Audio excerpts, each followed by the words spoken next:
Hello, I'm Tim. And I'm Sally.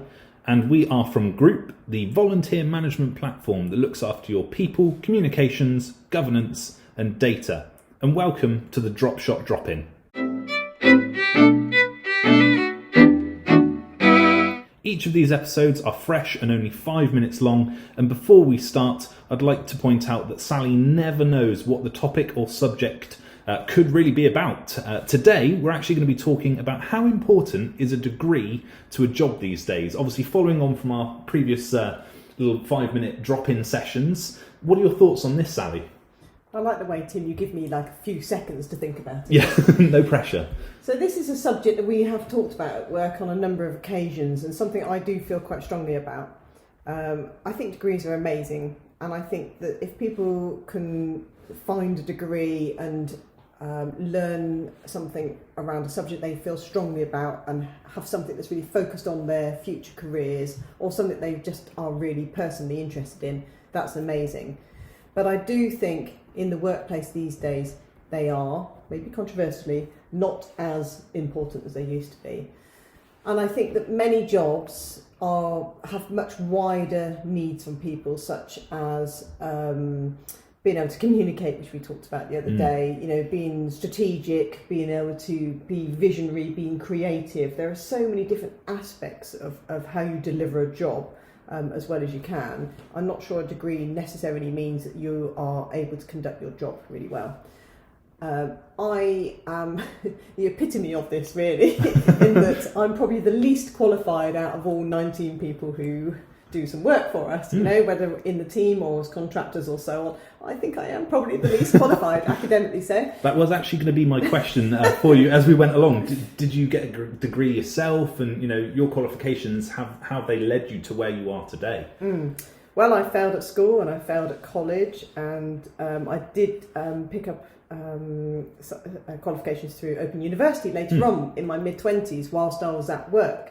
And I discovered a whole new way of working. School and college, sixth form, so on. I did them all, I failed at them all. They didn't really work for me. That kind of learning didn't work for me. Classroom learning doesn't work for me. Self-learning really works for me. I loved Open University and I found it really easy. And I actually realised I was probably more capable than I thought I was when I was younger.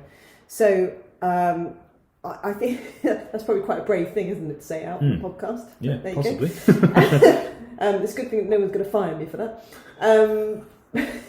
I have sat on a lot of boards as well, and I've been working with people who are highly qualified, who I greatly admire as well, because they become specialists in their subject, and I think that's also really, really helpful.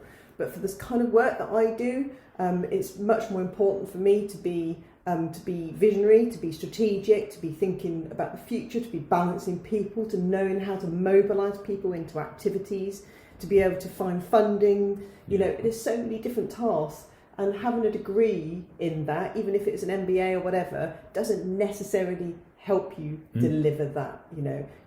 Having a degree doesn't help you mobilise people necessarily, for example, or sell products or whatever. Yeah, I think it also goes back to, as well as obviously the degree inside of things, and actually back maybe even further than that to potentially primary school, when you are getting that initial integration of, that learning side of things, and maybe it's actually more just the basics, how to, as we sort of spoke about previously, interact with people and the ways around that. I think that's a really crucial part. Yes, having a degree in your specialist subjects and so on is fantastic, but if you haven't really maybe got the people skills, and I think that is something else as well as having that degree. My primary school, there were 11 of us. And so I'm not sure how many skills I learnt there. I learnt some country dancing, and we played a lot of rounders, which is probably why I'm quite good at ball and bat skills. But we didn't do an awful lot of anything else, Yeah, and I think nowadays, schools are a lot more tuned into this. And I think that sort of starts to show with the sort of people that are coming out of education these days. More and more people have the skills and qualities that maybe people weren't getting all those years ago as well? I think you're probably right. But are they learning the communication skills? Exactly. Are they learning the resilience, and having to work their way up from the bottom, And I also think expectations can sometimes be That 5 minutes. Expectations can sometimes be a bit challenging as well. Yeah. Because sometimes people aren't always prepared to start from the bottom and work their way around. They kind of want to skip halfway up. And I understand that, but actually you've got to prove your way through your career. Absolutely. Again, Sally, thank you so much for your time today. This has been the Drop Shot Drop In with Sally and myself, Tim. Again, feel free to tune in to any of the previous little drop-in sessions that we have had. And again, always look out for the ones in the future. If you do want to leave any comments or thoughts down below, then please do. Or if you want to get in contact through Group, then it is support@group.com. And again, finally, to end on the joke of the day. Are you ready this time? I'm ready. There's been some good ones so far. The other day I was out in my boat and I was actually steering it with my stomach muscles. I was abseiling. Thanks, Tim. Thanks everyone. We'll see you in the next one. Thank you. Bye.